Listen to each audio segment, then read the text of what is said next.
Boxingvoice.com, live with Sean Mason. What's going on, my friend? How you doing? How you doing? I'm doing good. Pleasure to meet you, brother. I've been following you on Instagram for some time. Okay. I mean, I've been following you so long, I know you do Forex.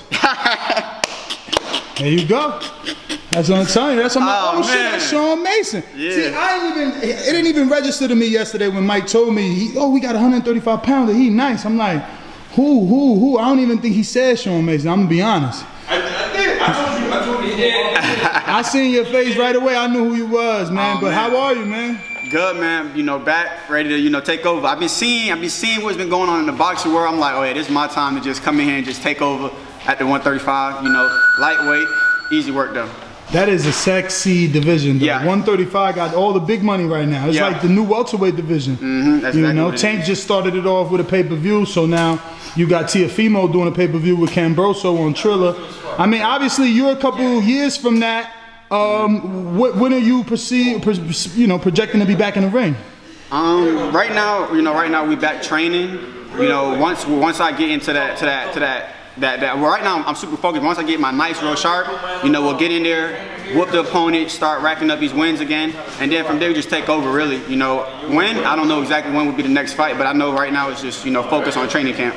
So who's in charge of the career? Like, who's the manager or the promoter? So the one who's in charge, the one who trains me, Josue Aguilar. He's the one I'm working with directly. Everything that's been talked about, was just me and him game planning and everything. In life, you got to structure things out before you try to launch. Just like a rocket. If there's missing piece of the rocket, go take off and blow up. We don't want to crash by taking the wrong route. So you got to be, So Josue is trainer manager. Yeah. Okay, cool. You're doing a great job with Michael Coffey. So you're in good hands. Coffee time. So how long have you been in this gym? I've probably been training here about 4 to 5 years now. Oh, wow. So I started training with Josue, I think, 2015, turning 16. So I've been training for a little minute now. Wow. For some time, yeah. Now I think I seen via your social media, you just had a fight not too long ago out here in Florida, maybe? Yeah, so my last fight was right before COVID, or right after COVID, I believe. The fight was in May, right? July. So I actually fought in July. I won that fight. That put me to 5-0, I believe. 5-0, 3 first round KOs. Nice. So you ain't been getting too many rounds. I mean, not really. One of the fights I actually won up one of my fights. I believe the first fight that didn't get stopped, the dude didn't get stopped, was my third fight. We was both undefeated, but I went up weight. Nobody wanted to fight me at that time, so I had to went up weight, fought whoever. This sport's about taking a risk. You want to win, you got to take a risk.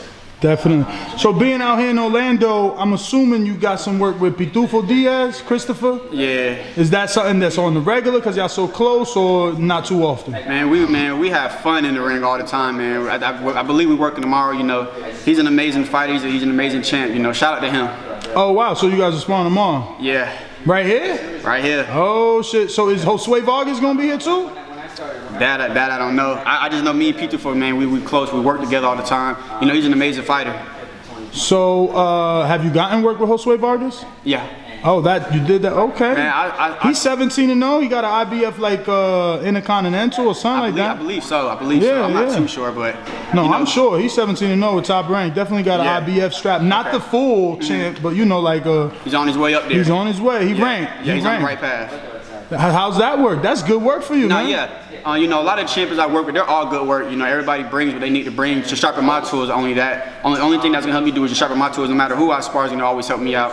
Whether it's from the the lowest rank to the highest rank, they all help me out. Everybody gives a good work. So you based right here in Florida, like you born and raised? Yeah.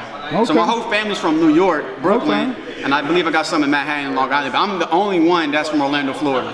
You like it down here? I love the heat. I don't like the cold, so yeah. I'm with you, man. I relocated down here just for that. I can't take the cold. But man, with you not having anything on the horizon, what keeps you motivated to just stay? Because you like, we in camp, but you don't got a date, you don't got an opponent. Like, where's the motivation coming from? Did you at least get a phone call and they like, they might call us? I mean, so I'm gonna say like this, just like when you have big goals, like first and foremost, I know everybody wants a lot of money. So, to get a lot of money, before the money comes, you gotta have a lot of skills. Skills pay the bills. That's a true saying. You can want all the money, but if you don't have no skills, you ain't gonna get paid. So I make sure I work hard. That's my motivation. I know if I work hard, put in all this work, put in overtime, be up late nights, be up early mornings, eventually it's gonna pay off a large amount. So if I'm, slacking, coming in here, you know, BSing, I'm gonna get BS money. I don't want BS money. I want a large amount where I can sit down and say I'm done. You know what I'm saying? So that's the correct way to think about it. So how long have you been back in the gym? I want to say this be week 3. Oh, so you ready to do what? How many rounds straight can you do right now, you think?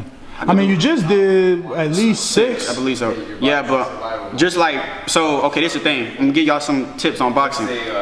You can have all the skills in the world, but if you don't have the mindset, you gonna get beat up every time.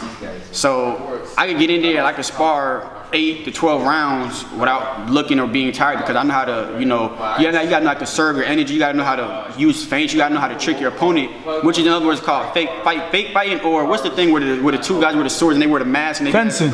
Yeah, you gotta know how to fence in the boxing sport. If you know how to do that, you can last a long time, because you gotta know how to go in and get out without actually using a lot of energy. So I do as many rounds as I need to do. What was your amateur background like? I believe I was 10-2. Oh, okay, so not too big of an amateur background. Nah. More of a pro style, you feel? Yeah, definitely that. That was definitely the case. I had a pro style, and it was like, I'm already, I didn't want to get caught up in that. I wanted to actually sit down, throw a jab, throw a body shot, slip. You know, that was, amateurs is kind of pushed away from that, and it's a lot of da-da-da-da-da. That's not me. I'm glad you said slip, man. You reminded me of what I seen you do in the ring, bro. That little Sean Porter pivot. I mean, I don't want to call it Porter, but obviously he's the most famous fighter that uses those type of pivot moves. I don't know, where did you pick it up from and how'd you master it? Because it looked very well. So when I first started boxing, I first started boxing at 12 years old, and I was boxing in the hood. So it was just like, you boxing in the hood, they say you sparring him. No matter the size, he could be 6'6", 230 pounds. I was only 125. I was sparring a lot of big guys. I was scared, so I had to learn how to get out of the way. So just me being scared actually helped me out, because now I'm like, eyes like an owl, they throw a punch, I'm slipping, so that actually helped my foot. People say, how you get good foot? I was like, man, I was scared when I first started boxing. I didn't want to get hit. I didn't know if I had a good chin. So I just learned how to get out the way from sparring bigger dudes. So it just came naturally. That's literally the backstory of how I got good footwork. See, but I guess the key in that is you kept sparring though. Yeah. I kept sparring bigger opponents too. Yeah. Like I see a lot of people right now be like, oh, he's too big. You spar somebody bigger than you, your defense is gonna be a lot sharper, because you gonna be a lot more cautious. You can be like, oh, what is he about to do? Because if a big guy hits you, you don't know if you can take it. So me, I'm like, okay, let me see. Oh, then I'm out of there. You know what I'm saying? So you just get laser focused when you start sparring somebody way bigger than you. Is it possible you can reenact how he did that pivot so people can see for the fans? Oh man, go ahead, jump in there.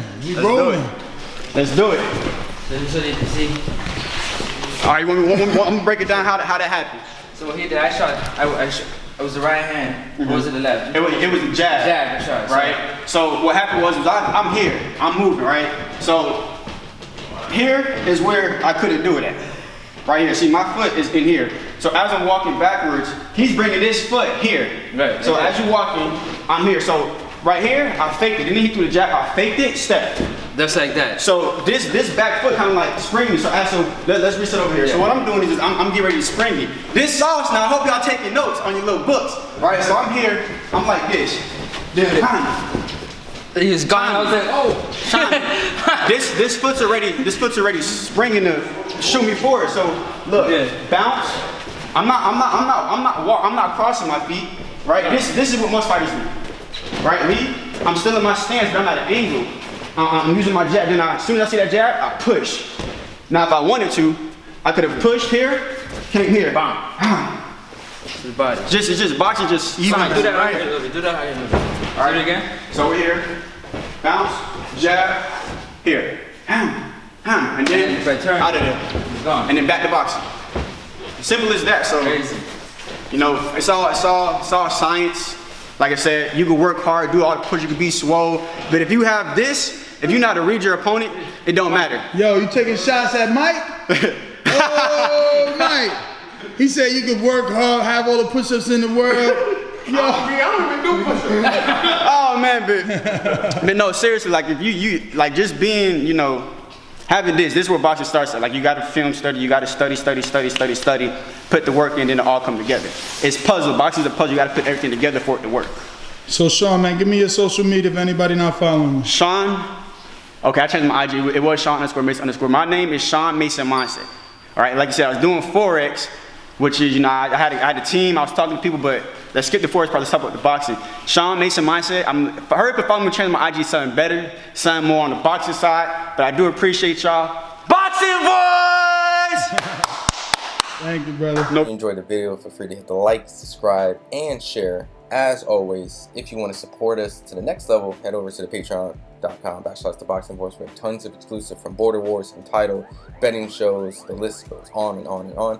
But in addition to that, if you guys have questions for fighters, trainers, and promoters, this is where you can submit them. We will run out, get these questions answered, and put it back on the show just for you guys. Appreciate it. Peace.